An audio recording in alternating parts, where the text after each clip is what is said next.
I would love you to help me allow more the energy to flow. Do you have a message for me? Your question is your answer. The message that we have for you is contained within the question that you ask about allowing the energy to flow. That's all that it is. Get into alignment and follow your impulse. And trust yourself, because sometimes you do, but sometimes you don't. But sometimes you do, yes. But sometimes you don't. Yes. Sometimes you do. Sometimes you don't. And my desire is to connect to my non-physical. Often you are. And yes, and this is what I discovered that I have been all along. Yes, sporadically. Alignment is not like a college degree where once you accomplish it, you get the certificate and it's yours forevermore. It either is or it isn't in the moment, and your emotions let you know how connected you are or how much you've pinched off. And so your emotions are the key to that, aren't they? Yes. My desire was to do this, what Esther is doing, and my big but was, why would anybody come to me if there's Esther? So there was my long time but. Well, we want you all to understand that. Why would anyone come here when you all have access to the same thing? And that is the singular desire of Abraham and Esther and Jerry, to demonstrate what alignment is and what streaming of consciousness is. Because everyone can do it, no exceptions. You are all extensions of source energy. And so there's nothing happening here that is unique or special. It is for every one of you. Nice to know. Nice to know. So what we talk about is about being aware. There are only a few things to know, and you know them, don't you? Law of attraction abounds. It's about all you need to know. And your emotions let you know what you're doing with your thought. And then life shows you what you're doing with your thought. We have a question for you. Do you feel happy sometimes? Yes. Do you feel happy often? Yes. Do you feel happy mostly? Yes. Is your happiness demonstrated through laughter? Yes. Sometimes. Is it demonstrated through powerful enthusiasm? Yes. Is it demonstrated through rambunctious action? No, not so much. Not so much. Is it demonstrated through clarity? Absolutely. Yes. And the reason that we offered those words is because did you feel, and so that feeling of clarity is alignment too. So don't misunderstand. Everyone demonstrates their alignment in different ways. You don't have to mimic each other. Esther is enjoying so much the diversity of all of you beautiful beings who have gathered here, because there are things that some of you want to do, and there are things that some of you want to do, and there are things that some of you want to do, and all of you don't want to do the same things. And it's an environment where you can pick and choose, and the resort is large enough and the numbers are perfectly balanced enough that everyone, if you're wanting, can find your perfect environment for you to please yourself through connection in whatever way is most natural or wanted by you. This gathering represents the universe at large. There's enough diversity, while you are similar in your desire to know who you are, for you to understand that life is supposed to be fun, and you get to choose the way in which it be's fun to you right now, or be's pleasing to you right now. Yeah. So clarity, I really am in the clarity business, because yes, clarity is really what my highest excitement is. Yes. And from being a lawyer, I moved to executive coaching. And my question is, I want to talk more about the non-physical part. And I am afraid about the response. Not a good place to be. Because your guidance is saying to you, in that fear, your guidance is saying to you, what? What's your guidance saying to you? That it's wrong, it's bogus. Your guidance is saying to you that this thought about what somebody else thinks about what you know is not beneficial to you, and that you care too much about what they think. We started to say to you, before you went further into the conversation, that this is the perfect combination of law, which is apparently rigid, but not really. There's so much more flexibility in it than anybody realizes. That's why it drives everyone crazy. And alignment.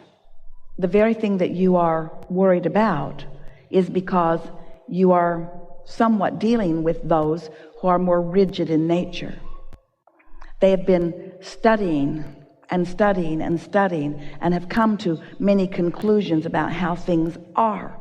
And they are perhaps the least flexible body of people on the planet, next to scientists. And so philosophy is way on the other end of that, isn't it? Because with philosophy, the scientists abhor philosophers. They put them in the category of the crazy ones, because there is so much desire, or really a sort of perceived need, to establish something as fact, as unchangeable fact, to use that unchangeable fact as the guideline by which we will make all of our decisions. Where what we're teaching and what life has shown you is that nothing is unchanging, everything is changing, and the desire moves it all forward. And so if we were standing in your physical shoes and we were wanting to win over these more rigid, less flexible minds to understanding who they really are, getting them into that flow of receiving inspiration, we would start by acknowledging how laws have shifted and how they are continually changing. And while they change slowly because they need to bring so many people along with them in agreement about the change, that still there is a distinct and notable, trackable evolution of those changes. And then once you sort of feel like you have them moving with you a little bit in that way, then we would say to them, and you know, everything that has ever moved forward and everything that has ever been surprising, where there's a surprise outcome, comes because within the framework of what is, someone steps outside of the framework of what is and receives an inspiration to take it to a new place. And in this business of law, it must be to a new logical place. And now we want to tell you the best part of all about this. There is nothing more logical than this vibrational based universe. This is not something that is changing. Those of you who have been listening to us in the way that Esther has been translating it for us for all of these years have found not one inconsistency in anything that has ever been said in all of these 30-something years. And that's because the basis of it is stable, but the way it manifests is ever changing. And isn't the law a bit that way as well? So that's the way we would approach it. Appeal to their logic. And you will have the vocabulary and the inspiration to do that. And don't try to figure it out all at once. Wait for it in the moment. It is our promise to you that we were not up in Esther's beautiful suite dictating to her the details of this gathering. This has not been pre-decided or rehearsed. This is something that is inspired from the ever-moving combination of energy that are happening in this dynamic place right here and now, you see. And that's how life always is. So all that we're encouraging, and certainly they would understand it, don't you want the basketball player to be in the zone? And can't you tell when he is and can't you tell when he isn't? And haven't you seen him stand and shoot a three-pointer after a three-pointer after a three-pointer after a three-pointer until you believe he cannot ever miss? And then don't you sometimes see him in a mode where no matter how much he tries, Esther will say, who put the lid on that basket? It's like nothing will go in. There's a curse on that basketball hoop. Nothing will go in. Nothing will go in. They're not tuned in, tapped in, turned on. They've let something get them out of sync. And so isn't it true with everyone?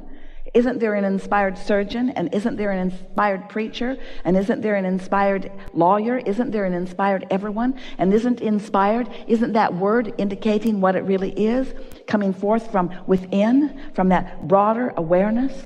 So this is a wonderful environment in which you are working for these reasons.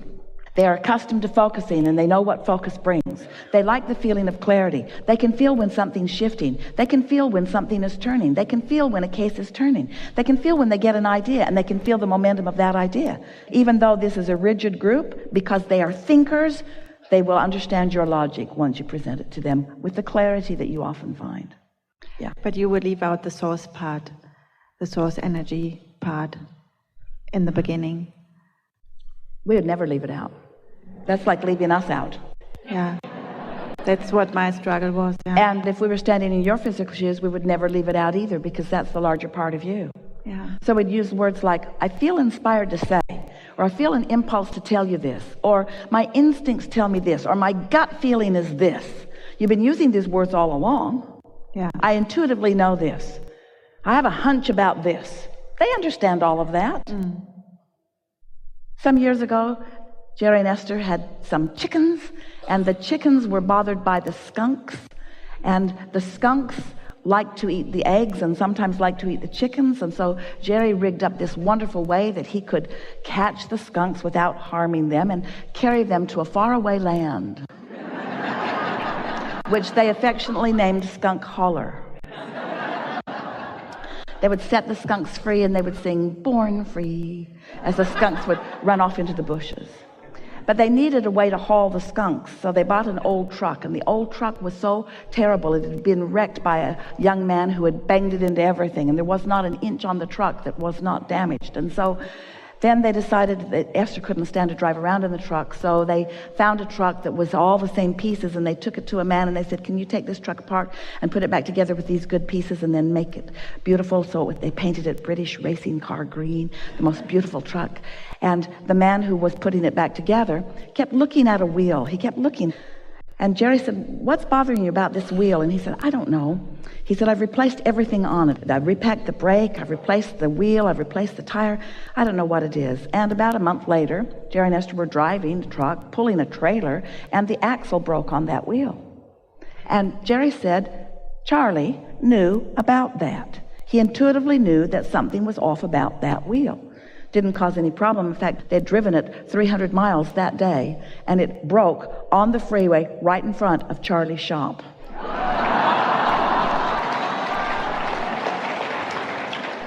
Timing is everything, isn't it? But what we are getting at is everyone has these hunches. This is not something that's weird. And you can't know about hunches without knowing about source energy. And you can't know about the zone without knowing about source energy. And you can't know about intuition or inspiration without knowing about source energy. And everybody has vibration. Everybody has those experiences. Yeah.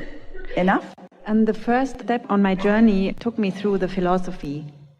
And now I keep thinking about it again, about these philosophers, how much they already knew. Yes.